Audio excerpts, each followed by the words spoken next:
Peradaban Arab sebelum Islam. Argensi peradaban Arab sebelum Islam. Jazirah Arabia adalah tempat lahirnya agama Islam dan kemudian menjadi pusat Islam, merupakan pusat dari peradaban dan kebudayaan Islam.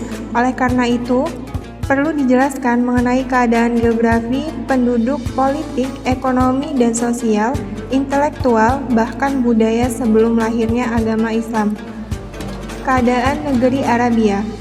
Negeri Arabia terletak di sebelah barat daya Asia dan merupakan semenanjung yang dikelilingi laut dari 3 jurusan, Laut Merah, Lautan Hindia, dan Teluk Persia. Negeri-negeri Arabia pada umumnya terdiri dari padang pasir atau Sahara, tetapi tidak semuanya tandus, ada pula yang subur. Adapun ahli sejarah membagi penduduk Jazirah Arabia sebagai berikut.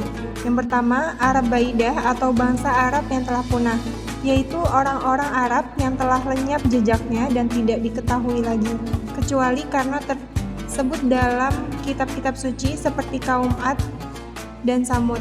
Yang kedua, Arab Bakiyah atau bangsa Arab yang masih lestari, terbagi dalam 2 kelompok, yaitu Arab Aribah dan Arab Musta'arabah. Keadaan politik. Masyarakat Arab pada zaman jahiliyah tidak memiliki pemerintahan seperti sekarang. Mereka hanya memiliki pemimpin yang mengurus berbagai hal dalam keadaan perang dan damai. Sering terjadi perang antar kaum, antar kabilah, dan antar suku. Bahkan terkadang ada perang yang terjadi sampai puluhan tahun. Keadaan ekonomi dan sosial. Sesuai dengan Arab tanah Arab, yang sebagian besar terdiri dari padang Sahara, ekonomi mereka yang terpenting yaitu perdagangan. Adapun keadaan sosial mereka terdapat beberapa segi yang baik dan ada pula yang buruk. Kehidupan intelektual dapat terlihat dari ilmu astronomi, ilmu meteorologi, ilmu mitologi, ilmu tenung, dan ilmu tip atau kedokteran. Bahasa dan seni bahasa. Dalam bidang bahasa dan seni bahasa, bangsa Arab sebelum Islam sangat maju. Bahasa mereka sangat indah dan kaya, syair-syair mereka sangat banyak. Catatan keturunan. Satu hal yang menjadi sangat penting bagi bangsa Arab jahiliyah yaitu al-ansab atau catatan keturunan, yaitu untuk memelihara asal-usul keturunan. Selanjutnya yaitu dakwah Nabi Muhammad SAW di Mekah. Adapun strategi dakwah Rasulullah SAW di Mekah terbagi menjadi 2 bagian, yaitu 1. Sembunyi-sembunyi, 2. Terang-terangan. Sembunyi-sembunyi. Rasulullah SAW menyampaikan dakwah Islam, memperkenalkan agama Islam kepada masyarakat Mekah secara sembunyi-sembunyi selama 3 tahun. Rasulullah SAW mengajak mereka untuk tidak menyembah berhala. Meski banyak yang menolak agama Islam, tetapi Rasulullah SAW tetap gigih dalam berdakwah. Dakwah secara sembunyi-sembunyi ini telah membawa beberapa orang masuk agama Islam yang lebih terkenal dengan As-Sabiqunal Awwalun. Antara lain adalah Khadijah, Ali bin Abi Thalib, Abu Bakar, Utsman bin Affan, Abdul Rahman bin Auf, Zaid bin Harisah, Jubair, dan lain-lainnya. Yang kedua yaitu terang-terangan. Rasulullah SAW melakukan dakwah secara terang-terangan setelah menerima wahyu dari Allah Subhanahu wa Ta'ala yang berupa firman Allah, Quran Surat Al-Hijr ayat 94, yang artinya, maka sampaikanlah Muhammad secara terang-terangan segala apa yang diperintahkan kepadamu dan berpalinglah dari orang-orang musyrik.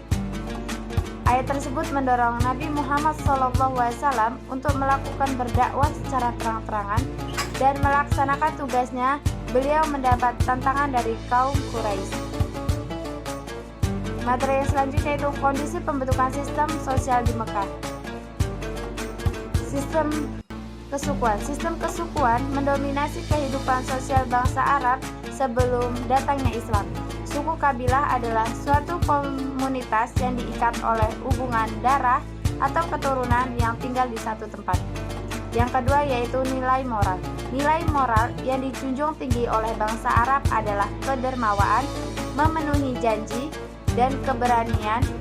Ketiganya merupakan karakteristik pribadi orang Arab Badui yang tetap terpelihara meskipun mereka telah tinggal di perdesaan atau perkotaan. Yang ketiga yaitu kedudukan perempuan. Posisi perempuan di masa jahiliyah yaitu satu, diperlakukan seperti benda mati. Yang kedua, hidup dalam kehinaan dan kerendahan. Yang ketiga itu para wanita dibenci kelahiran dan kehadiran di dunia, sehingga jika ada anak perempuan maka akan dikubur hidup-hidup.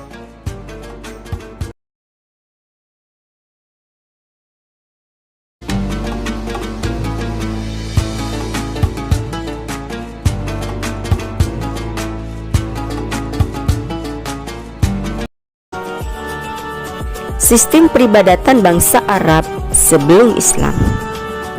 Pada permulaannya, bangsa Arab Quraisy telah mengikuti dan meyakini ajaran agama Nabi Ibrahim dan Nabi Ismail, yaitu agama Hanifiyah atau Hanif, artinya benar dan lurus. Karena itu, sejak dulu ajaran tauhid sudah mengakar di hati masyarakat Arab. Pembauran dan pergaulan dengan bangsa lain mempengaruhi kepercayaan mereka. Tetapi seiring berjalannya waktu, ajaran tersebut mengalami perubahan, penambahan dan pengurangan yang dilakukan oleh para pengikutnya yang tidak bertanggung jawab. Kemudian muncul berbagai ajaran yang meragukan dan akhirnya jatuh menjadi penyembah berhala yang dibawa oleh Amr bin Uay al-Khuzai. Bangsa Arab mulai menyembah berhala ketika Ka'bah berada di bawah kekuasaan Zurhum. Pasukan yang dipimpin oleh Amr bin Lu'ay al-Khuzai dari keturunan Huza'ah datang ke Mekah dan berhasil mengalahkan Zurhum. Kemudian Amr bin Lu'ay al-Khuzai meletakkan sebuah berhala besar bernama Hubal yang terbuat dari batu akik berwarna merah berbentuk patung manusia yang ditempatkan di sisi Ka'bah. Kemudian ia menyuruh kepada penduduk Hijaz supaya menyembah berhala itu. Di samping itu, banyak lagi berhala-berhala yang lain seperti Lata, tempatnya di Taif. Menurut Sakif, penduduk Taif, Lata ini adalah berhala yang paling tua. Uzza, tempatnya di Hijaz, kedudukannya sesudah Hubal. Manat, tempatnya di dekat kota Madinah. Manat ini dimuliakan oleh penduduk Yastrib. Selanjutnya ada beberapa bentuk pemujaan yang dianut oleh bangsa Arab sebelum datangnya agama Islam. Yang pertama yaitu menyembah malaikat. Di antara bangsa Arab ada yang menyembah berhala dan menuhankan malaikat. Di kota Mekah ada sebagian bangsa Arab yang menganggap bahwa malaikat itu adalah putra-putrinya Tuhan. Kemudian menyembah jin, ruh dan batu.